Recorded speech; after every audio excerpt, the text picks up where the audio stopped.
정초 한 해를 시작하는 날입니다. 이번 정초 시즌에는 건강경을 가지고 본문을 하려고 합니다. 사실 여러분들이 건강경은 다들 한두 번씩은 보셨을 테고 또 건강경 강의하는 것도 많이 들어봤을 겁니다. 그래서 이제 이번에 건강경은 요즘 트렌드에 맞게 건강경은 원문에서는 어떤 이야기를 하고 있는가, 산스크리트 범어 건강경을 중심으로 한번 건강경을 같이 공부를 해볼까 합니다. 그러면 이제 여러분들이 아니 나는 범어를 모르는데 어떻게 하냐? 저도 모릅니다. 저도 당연히 모르죠. 모르는데 왜 범어로 하냐 하면 건강경이 범어로 쓰여졌기 때문에 우리가 흔히 아는 건강경은 그 범어로 쓰여진 건강경을 한문으로 번역한 거죠. 그리고 또 요즘은 한글로 하니까 한문으로 된 걸 다시 또 한글로 번역하고 이제 몇 다리를 거치다 보니까 원래 뜻이 어떻게 되어 있는가 이게 이제 좀 우리가 알아야 되겠다 그런 의미에서 하는 거고, 사실 우리는 산스크리트를 모르지만 학자들은 알잖아요. 그래서 이제 제가 여러분을 대신해 가지고 산스크리트를 번역한 건강경을 좀 보고 그 내용에 입각해서 여러분들에게 설명을 해 드릴까 합니다. 그러니까 범어는 몰라도 상관없습니다. 어차피 저도 모르니까요. 요즘 보면 이제 산스크리트 경전을 우리말로 번역하는 일에 상당히 일찍부터 해오신 분이 이제 우리 강 목사님이 일찍부터 해왔고, 그 다음에 이제 이중프 교수가 또 오랫동안 개인적으로 발언을 해서 경전 니까야를 다시 우리말로 번역하는 작업을 지금 하고 있고요. 그 다음에 현진 스님이라고 또 그분이 보니까 건강경은 한글로 또 번역을 했더라고요. 물론 이제 우리나라의 소장학자들이 팔리어로 된 경전들에 대한 논문은 많이 쓰지만 건강경을 일반인들이 볼 수 있게 산스크리트 건강경을 한글로 번역한 거는 제가 보니까 대중적으로 나온 거는 그 세 분 정도가 되더라. 그래서 그 세 분 책을 바탕으로 해서 제가 여러분들에게 건강경, 산스크리트 건강경 강의를 좀 하도록 하겠습니다. 이제 제가 이렇게 본문을 하면 우리 불자님들이 그런 이야기를 합니다. 들을 때는 뭔 소리인지 알겠는데 돌아서면 딱 까먹어 버린다고 이제. 그러니까 이제 한 소리 또 하고 한 소리 또 하고 듣는 분들도 지겹고 말하는 저도 지겹지만 자꾸 들으면 이게 새겨집니다. 그러니까 한글 건강경도 모르는데 무슨 뭐 원문으로 된 건강경을 내가 알면 뭐 하겠냐 이런 생각하지 마시고 자꾸 들으면 다 머릿속에 새겨지니까 그렇게 마음을 가지시고 하시기 바랍니다. 그래서 이제 먼저 범어로 된 건강경을 하기 전에 이런 거를 좀 궁금해할 필요가 있습니다. 경전이라는 게 부처님 말씀이잖아요. 그죠? 그러면 부처님은 도대체 어떤 말로 법문을 했을까? 인도라는 나라가 보면 수백 개의 말이 있고 나라에서 인정한 공용어가 22개가 돼요. 어마어마하게 많은 말들이 있어요. 그리고 부처님은 2600년 전에 사신 분이란 말이에요. 그럼 도대체 부처님은 어떤 말로 법문을 했을까? 일단 우리가 이걸 좀 알 필요가 있습니다. 그 다음에는 그럼 실제로 경전은 어떤 말로 쓰여졌는가? 기록이 됐는가? 이런 거를 좀 알고 나서 우리가 건강경, 범어, 산스크리트로 된 건강경을 좀 볼 필요가 있겠다. 첫 번째로 부처님은 어떤 말로 법문을 했나? 제가 쭉 찾아보니까 추정하기를, 물론 2600년 전에 부처님이 어떤 말을 했다는 기록이 없기 때문에 학자들이 추정하기에는 아마 마가다어를 쓰지 않았겠냐 이런 말을 합니다. 그러면 우리가 2600년 전에 부처님 당시에 인도 사람들이 어떤 말을 썼나를 알아보자. 첫 번째가 지금 이야기하는 산스크리트. 이거는 쉽게 말하자면 좀 고상하고 고급적이고 뭐 귀족들만 쓰는, 그때 당시는 브라만이라고 그랬죠. 바라문, 경전에 나오는 바라문들만 쓰는 언어였어요. 그래서 바라문교의 경전이라고 할 수 있는 베다가 이 산스크리트어로 이제 기록이 됐습니다. 일반인들이 쓰는 말이 아니고 종교의식이나 브라만들이나 쓰는 아주 성스러운 언어가 산스크리트어다라고 인도 사람들은 그때 당시, 지금도 마찬가지인데 인도 사람들은 생각을 하고 있었어요. 그러면은 일반인들도 산스크리트어를 쓰느냐? 아니죠. 산스크리트어는 종교적인 목적, 의식, 이런 성스러운 데만 쓰는 그런 말이었고, 일반인들은 산스크리트어를 대부분 안 썼어요. 일반인들이 사용한 말을 프라크리트어라고 그래요. 이게 뭔지 저도 모릅니다. 하여튼 이런 말을 썼는데 인도가 그 당시에 나라가 많았죠.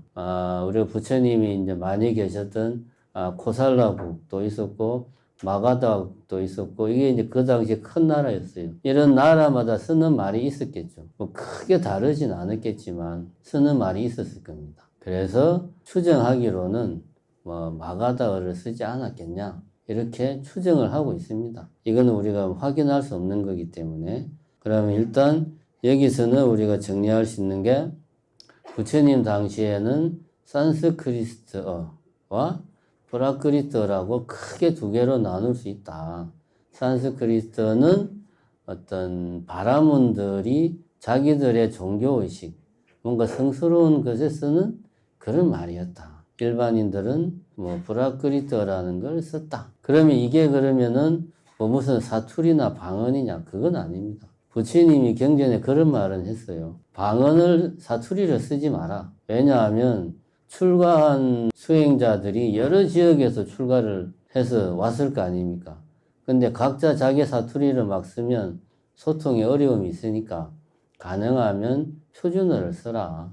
이 표준어가 산스크리트를 쓰라는 게 아니고 예를 들면 마가다국이면 마가다국 그 나라의 표준어를 쓰라. 이런 말이죠. 그런 이야기는 했습니다. 그래서 우리가 부처님은 산스크리트는 쓰지 말라고 했구나. 이거는 바라문들만 쓰던 말이었구나. 라는 걸 일단 머릿속으로 입력을 해놓을 필요가 있습니다. 그러면 두 번째로 경전은 무슨 말로 쓰여져 있나 하면은 이게 이제 지금부터 좀 헷갈립니다. 헷갈리니까 제가 그냥 단순하게 정리를 하자면은 남방불교, 소송불교, 남방불교는 빨리어로 기록이 되어 있고 대승불교, 북방불교는 산스크리트어로 기록이 되어 있어요. 이게 다릅니다. 이걸 우리가 알 필요가 있어요. 그러면 이 빨리어라는 건 산스크리트어는 제가 아까 이야기했고 빨리어라는 게 뭐냐? 빨리어라고 하는 것은 마가다국은 인도 요 동쪽에 있었어요. 동북부.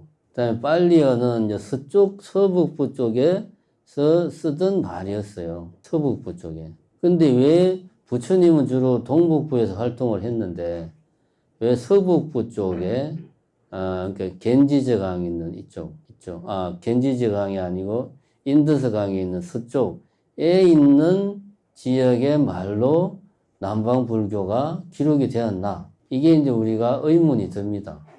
그게 왜냐하면 우리가 경전을 결집을 했다는 이야기는 들어봤지. 부처님이 돌아가시고 나서 부처님이 말씀하신 내용을 우리가 길이길이 후대에 전해줘야 되겠다. 그래서 부처님 말씀을 부처님 제자들이 한 군데 다 모여가지고 서로 확인을 해서 이렇게 부처님이 이야기했다. 이런 걸 서로 다 확인해서 그렇게 모아진 것을 이것을 부처님 말씀으로 하자. 라고 한 게 이제 그 경전 결집입니다. 세 차례 결집이 있었는데 첫 번째는 이제 뭐 왕사성 769에서 있었고 뭐 쭉 있었어요. 근데 결집이라고 하는 것은 다른 게 아닙니다. 그때 당시는 문자가 없었기 때문에 아난존자가 당신이 들은 부처님 말씀을 먼저 쫙 외우면 그 다음에 다른 스님들이 그거를 듣고 이게 나도 그렇게 들었다. 서로 이렇게 확인을 하면 같이 합성을 해요. 같이 외워. 그래서 이거는 부처님 말씀이 맞다. 그래서 결집을 했다는 것은 같이 합성을 했다. 같이 외웠다는 말입니다. 그때 모여가지고 책에다 기록한 게 아니고 그때는 문자가 없었어요. 그러니까 같이 합성을 했다. 그게 결집입니다. 그래서 1차 결집, 2차 결집을 했고 3차 결집이 부처님 사후 200년 뒤에 했어요. 그때 했는데 그때가 그 유명한 아쇼카 왕 때 3차 결집을 했어요. 아쇼카 왕이 마우리아 왕조의 왕이었는데 이 아쇼카 왕이 인도를 통일했단 말이야. 근데 이 마우리아 왕조가 어디서 출발했냐 하면 지금 인도에 좀 인더스강 있는 인도 서북부 쪽에서 출발해서 발전해가지고 인도를 통일시켰어요. 그래서 3차 결집할 때 이것이 빨리어로 합성을 한 겁니다. 그래서 아쇼카 왕이 이제 내가 부처님 말씀을 다시 한 번 더 결집을 쫙 했으니까 이거를 온 세계에 퍼뜨리자 해서 3차 결집한 경전 내용을 전 세계에 다 퍼뜨립니다. 그 중에서 왕자였던 분이 부처님 제자로 출가를 했고 또 그 아쇼카 왕의 딸하고 해서 이런 이제 부처님 경전을 전파하는 일종의 사절단이죠. 수백 명의 사절단이 스리랑카로 갔어요. 스리랑카에 불법이 전해졌어요. 그리고 스리랑카에서 처음으로 이것이 문자로 기록이 됐습니다. 그래서 이렇게 기록된 게 남방불교에서 쭉 전해져 가지고 남방불교는 지금도 경전은 빨리어로 기록하고 말하고 있다. 이게 여기서 우리가 기억해야 될 것은 남방불교에서는 경전을 빨리어로 기록을 했다. 이제 스리랑카로 경전이 전해져서 그렇게 했고, 북방불교는 부처님이 돌아가시고 나서 이렇게 서기로 치면 한 2세기 정도 돼가지고 또 북방불교에서도 나름대로 결집을 했어요. 경전길 아까 말한 그런 식으로 결집을 했을 때 북방불교에서는 그때는 쿠시안 왕조라고 하는 나라였어요. 마우리아 왕조는 망했어. 그리고 쿠시안 왕조가 나라를 세웠는데 이 양반들은 산스크리트를 자기들이 인도를 통일을 하고 산스크리트를 공용어로 쓰라 라고 정책을 폈어요. 그래가지고 4차 결집을 하면서 경전도 앞으로는 산스크리트로 쓰라 라고 해서 범어로 경전을 다 바꿨어요. 그때.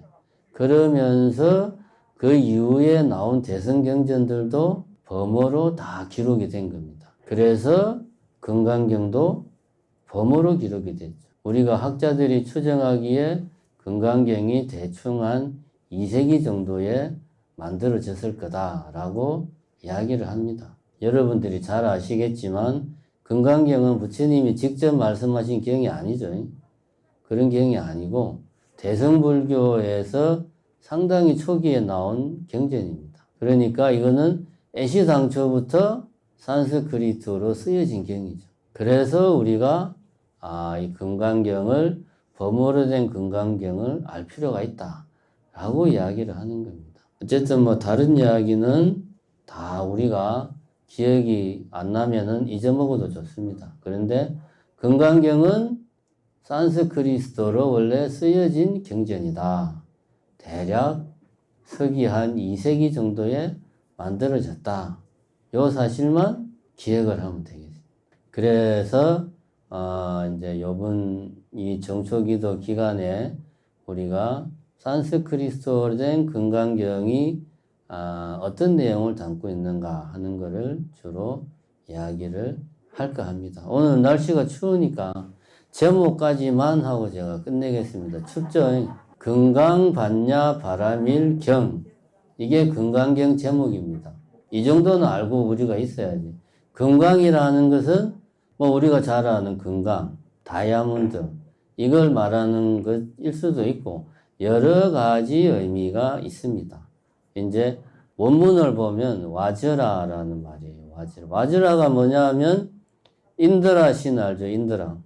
중국말로 하면 제석천, 한문으로 번역했을 때 제석천. 인드라가 누구냐 하면 신 중의 신입니다. 인도의 신 중에 제일 높은 신. 그리스 로마로 치면 제우스 신 같은 그런 신이 인드라 신이에요. 인드라 신이 가지고 있던 무기가 와즈라라고 하는 것입니다. 원문에는 와즈라라고 쓰여 있어요. 거기에 건강이라는 뜻도 있습니다. 이 와즈라는 원래 말은 벼락, 번개 그런 뜻이에요. 제우스 신이 뭘 갖고 있습니까? 제우스가 번개를 가지고 있잖아요.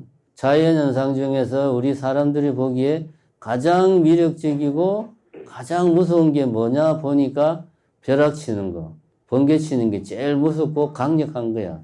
그러니까 신 중에서 가장 강력한 신이 가지고 있는 무기가 번개죠. 벼락. 하여튼 인드라 신이 이 와즈라를 무기로 썼는데 여차저차한 이유로 부처님이 인드라 신을 교화를 시키면서 불교의 신으로 어쨌든 끌어들여야 되잖아. 교화를 시키면서 이 위력적인, 이 폭력적인 무기를 그 무기에서 어떤 그 폭력성은 그 무기의 좀 그 폭력적인 그런 면을 없앤 게 우리가 잘 알고 있는 금강저입니다. 금강저 알죠? 손에 이렇게 쥐는 거, 양쪽으로 이렇게 뾰족하게 되어 있는 거, 금강저. 그래서 이 금강반야 바라밀의 금강은 첫 번째는 우리가 잘 아는 금강석 할 때 금강의 뜻도 있고, 두 번째는 금강저의 금강의 뜻도 있다. 두 가지 뜻이 있다. 이렇게 우선 우리가 알 필요가 있습니다. 그럼 이 금강저라고 하는 게 뭔 일을 하는 거냐? 금강저는 누가 가지고 있냐 하면 금강역사가 가지고 있는 거예요. 우리가 아까도 신중청을 할 때 화엄경 약창계를 했잖아요. 화엄경 약창계에 나오는 신 중에 많은 신들이 있는데 그 중에 한 분의 이름이 집건강신 신중신. 기억납니까? 건강저를 지고 있는 신이야. 건강역사가 건강저를 지고 있는 신이 건강역사입니다. 건강저는 어떤 힘을 가지고 있느냐? 우리 중생들이 가지고 있는 온갖 잘못된 생각. 건강경에서 말하는 네 가지 아상, 인상, 그 다음 뭐죠?